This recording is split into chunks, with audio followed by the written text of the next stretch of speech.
প্রবীণ CPIM নেতার বাড়িতে গেলেন প্রাক্তন মুখ্যমন্ত্রী মানিক সরকার। গোলাঘাটি বিধানসভার কাঞ্চনমালা এলাকার সিপিআইএমের প্রাক্তন প্রধান তথা দলের সক্রিয় নেতা সুনীল দেবনাথ কোনো এক সময় এলাকায় সম্মানের স্থান ছিল, প্রথম যা এখনো রয়েছে।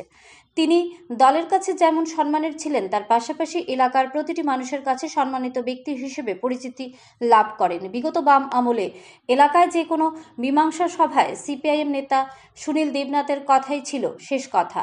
বয়সের বার্ধক্যজনিত কারণে সুনীল দেবনাথ দীর্ঘদিন ধরেই অসুস্থতায় ভুগছেন। সোমবার দুপুরে প্রবীণ সিপিআইএম নেতা সুনীল দেবনাথের অসুস্থতার খবর পেয়ে প্রাক্তন মুখ্যমন্ত্রী মানিক সরকার কাঞ্চনমালা স্থিত ওনার নিজ বাড়িতে ছুটে আসেন। সাথে ছিলেন মহকুমা এবং অঞ্চল কমিটির অন্যান্য সিপিআইএম নেতারা। এদিন মানিক সরকার সুনীল দেবনাথ সহ ওনার ছেলে শেখর দেবনাথ সহ পরিবারের সকলের সাথে দীর্ঘক্ষণ বসে কথাবার্তা বলেন এবং অসুস্থ সুনীল দেবনাথের শারীরিক খোঁজ খবর নেন।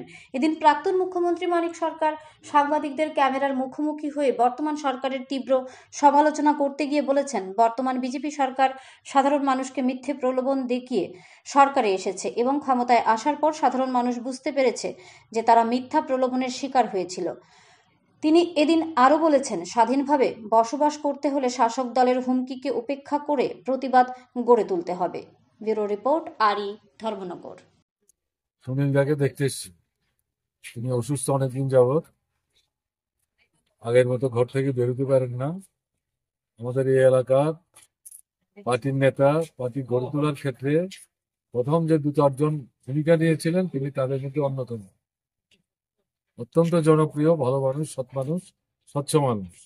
রাজনীতি সিপিআইএম করলেও বিপদগ্রস্ত মানুষ দলমত নির্বিশেষে যারাই তার কাছে সাহায্যের জন্য আসতেন, তিনি অকাতরে হয়ে তার সাহায্যের হাত প্রসারিত করতেন। তাকে দেখবার জন্য ওই তো যে কথা বলছিলাম, 18 বিধানসভা নির্বাচনে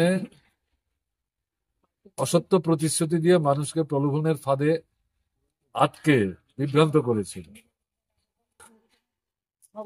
সরকার আসার পর মানুষ জীবনের অভিজ্ঞতায় বুঝতে পেরেছেন এগুলো সিপিআইএম প্রথম থেকেই বলছিল, অসত্য কথা বলছে, প্রতারিত হবেন, প্রবঞ্চিত হবেন, ভুল করবেন না, শত্রু মিত্র চিনতে যদি ভুল করেন নিজের ক্ষতিগ্রস্ত হবেন। 1-1.5 বছরের ব্যবধানে মানুষ এটা বুঝতে শুরু করে। 23-এর বিধানসভা নির্বাচনে প্রকৃত অর্থে তারা পরাস্ত হয়েছে। তীব্রামথা যদি সেখানে প্রতারণা না করতো, এরা সরকারে আসতে পারে। এদের 39টা ভোটের হিসেব দেখিয়েছে তো, প্রকৃত অর্থেরা ভোট পেয়েছে 20 থেকে 22টা। বাকি ভোটগুলো প্রকৃত ভোটারদের ভোট দিতে না দিয়ে সেগুলো জবরদস্তি করে তাদের পক্ষেই ভোটটা দিয়েছে। তারা জানে, কাজেই এই কারণে এদের মধ্যে একটা ভীতি তৈরি হয়েছে। আমাদের সভা সমাবেশ, জমায়েত, মিছিল, মিটিং, এগুলিকে এরা যতটা দাবিয়ে রাখতে পারে তার জন্য চেষ্টা করে। এই তো কাল বাদে পরশু আমাদের রাজ্য সম্মেলন উপলক্ষে আগরতলার সমাবেশ, একটার পর একটা মাঠ চাইছে, কোনো মাঠই তারা দিতে চাইছে না। কিন্তু তারপর আমরা সমাবেশ করবো, তো মানুষকে তো আটকে রাখতে পারবেন না।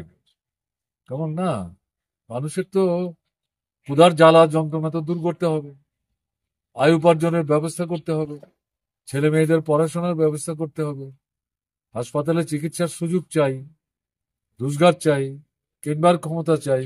এগুলি সবকিছু তো হরণ করে নিয়ে গেছে। কাজে এই পরিস্থিতিতে দাঁড়িয়ে মানুষ বুঝতে পারছেন, চুপচাপ ঘরে বসে থাকলে সমস্যার সমাধান হবে না। আস্তে আস্তে মুখ খুলতে হবে, বেরোতে হবে এবং প্রতিবাদে সোচ্চার হবে।